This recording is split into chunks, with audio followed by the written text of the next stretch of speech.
can head in that direction. And a thank you to our kids who helped to pass out the palms a while ago. The palms that were meant to be waved during the praise. The palms that I look around and I see you guys with these palms in your hands. And I picture you in a coliseum, a basketball coliseum perhaps.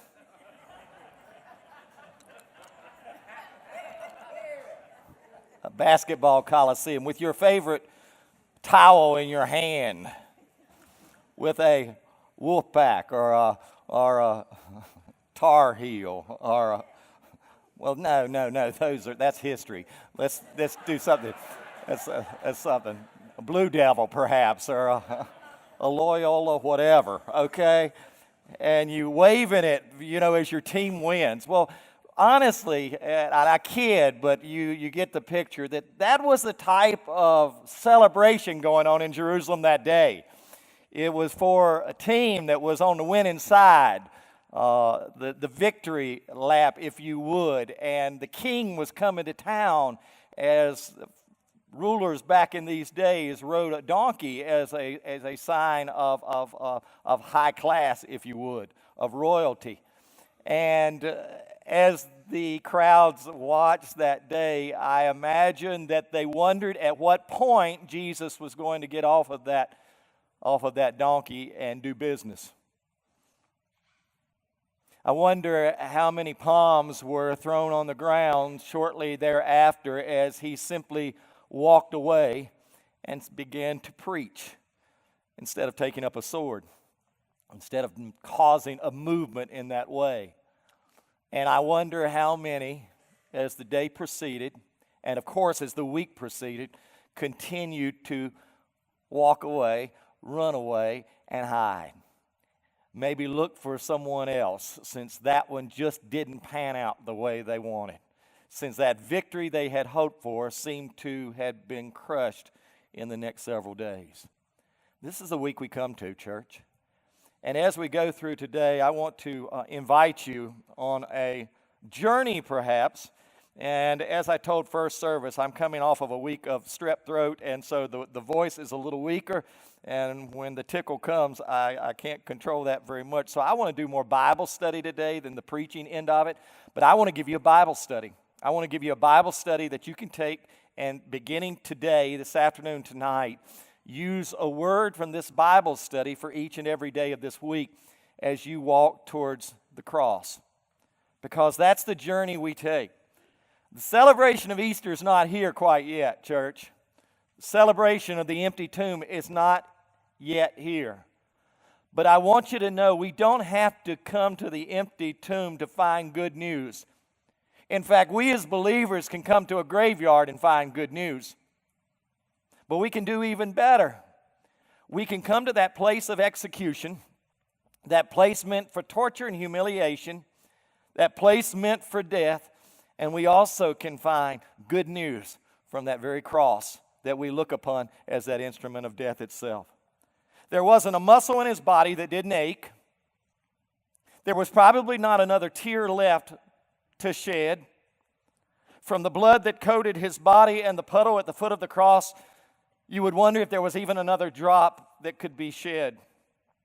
Spasms must have gripped his calves and his thighs as he pushed up on his body as he hung there on the cross, just so his lungs could get enough air to breathe. And then his arms and legs would rip with pain as he fell back down, and the full weight of his body would land on those nails. To make matters worse, as Jesus looked at the ground below through swollen and burning eyes, he noticed the majority of those who had waved those palms were nowhere to be found. Those who had been healed of diseases were nowhere to be seen. Those who he had fed with fish and loaves, gone to hide. Those who had seen water turn into wine and cast out demons and raise the dead were either hiding or didn't seem to care. Other than the original disciples, the 12 disciples, only one of those 12 disciples was standing there, and a handful of women there crying. The only other sound was the ridiculing that was coming from those who opposed him and had opposed him all along. Had we been standing there on the hillside watching this gruesome sight, there would have been little in that first moment to give us anything good about this Good Friday. But even in that moment, in those horrifying hours that Jesus spent dying on the cross, there was good to come. We talked in this series about the claims that Jesus made that others look at today and say are false, but we say are true because we stacked up the evidence. We talked about the claims that Jesus not only made himself, but others laid on him that are true to us. Well, I want to give you 7 words this morning, 7 words that you can take and use in your own Bible studies this week, your own devotion time, as reminders getting us ready for next week. But 7 truths that people still find hard to believe, but we say they're true. And because they are true, they're good news to us that come from this ugliest and most unlikeliest of places, this cross.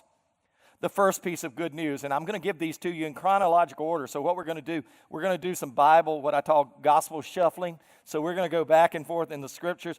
I hope you have your Bible so that you can actually look at these words, or at least an app that you can see. But the first word that we hear from Jesus on that cross was the word of forgiveness. From Luke chapter 23, verse 34. Jesus said, "Father, forgive them, for they don't know what they're doing." Father, forgive them, for they don't know what they're doing. And when he was sharing those words, I don't think it was just for those who had nailed the nails and spikes in his hands and feet. But it was also for the religious leaders who stood there watching to make sure the job got done. It was also as well for the crowds that hurled the insults. I think it was for the thieves on the right and the left of him as well. But I believe these words, "Father, forgive them, they don't know what they're doing," goes even further, because I truly believe that Jesus hung on that cross. As he did so, he saw your face. He saw your face and mine. And therefore, these words are for those who turned and walked away so many times. The rich young ruler, those in his hometown who would not believe who he was. And the reason I believe these words go far beyond the cross is because of this second part, "for they don't know what they're doing." Because I think they can describe anyone who looks at Jesus and fails to recognize he is who he is. We live in a world today like that, church. A world where many people are weighing their options, and they've included this Jesus, but they don't buy into it. They don't accept him. They've walked away from him. And Jesus looks at them and he sees the faces of those who walk away, and he says to himself, "I still would have gone to the cross for them. For them, I would have still gone." You see, the very one who could have called 10,000 angels down to save him from this moment and wiped out everyone who didn't believe he was who he was, instead, he offers a prayer of forgiveness